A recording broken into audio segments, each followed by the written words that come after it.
Many know the story of the serendipitous discovery of penicillin. A young Scottish scientist, Alexander Fleming, leaves his petri dishes unattended while on vacation and returns to find that a green mold was killing his bacteria. He names it penicillin and wins a Nobel Prize. Someone a little less known but well acquainted with Fleming also had quite the impact on the field of immunology and bacteriology. Fleming's mentor and head of the lab he worked at as a student was a leading bacteriologist of the late 19th century who led the whole medical profession to think of infectious disease in terms of microbes and a patient's resistance to these microbes. This is Almroth Wright. Let's do it.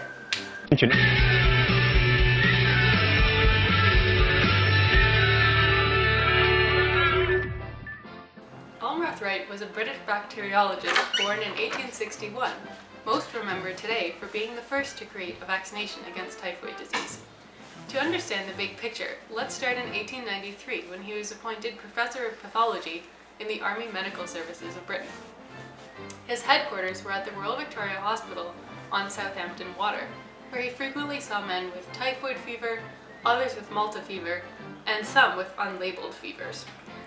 During that time, there was no laboratory diagnostic available to differentiate typhoid from Malta, but knowing that typhoid bacilli clump in serum, Wright was able to develop a technique using a wide-bore graduated capillary pipette. This helped differentiate and more effectively treat those diseases. Amazing, right? Well, it doesn't stop there. Wright then focused his attention on typhoid fever, which was killing 5,000 people annually in England and 15,000 people annually in the United States. He drew information from Pasteur's experiments showing immunization against anthrax in sheep that had occurred more than 10 years ago. But no one had attempted this therapy in humans. So, Wright thought it might be worthwhile to try Pasteur's procedure against typhoid in humans. He devised a technique to do this and began inoculations on himself and some surgeons on probation. His own blood test showed a bigger increase in the power to kill typhoid. Wright attempted a large-scale trial on troops embarking for the South African War, but was faced with great opposition. People in power were unimpressed with his pipettes and petri dishes, and only 4% of troops were inoculated. After the South African Army, Almroth Wright persists and pushes out to carry another large-scale statistical trial on the Army. The result in 1909 showed favorable statistics in favor of the use of vaccines. Only 3 cases of typhoid with 91,000 inoculated troops and 0 deaths, compared to 22 deaths and 283 cases of typhoid fever in a mostly uninoculated cohort. This strong evidence pushed for the vaccination of soldiers fighting in the First World War.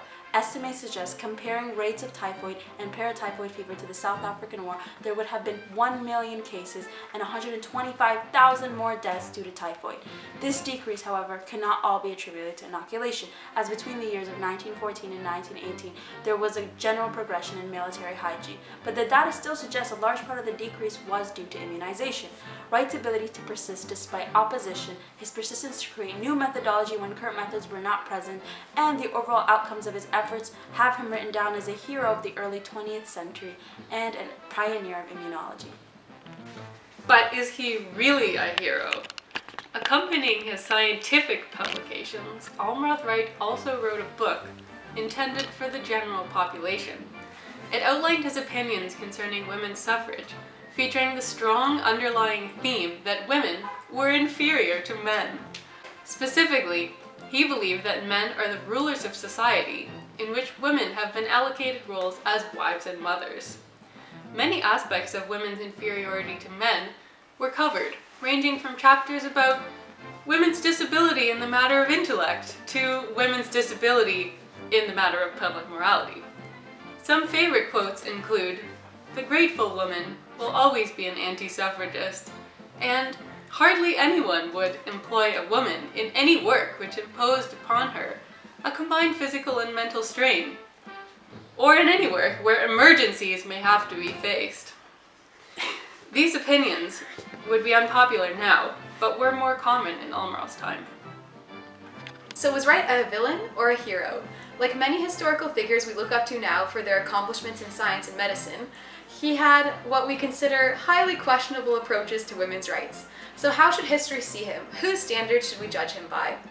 We think that Wright's highly public paroxysms decrying women as an inferior gender overshadow his immunological accomplishments, making him a villain. But what do you think?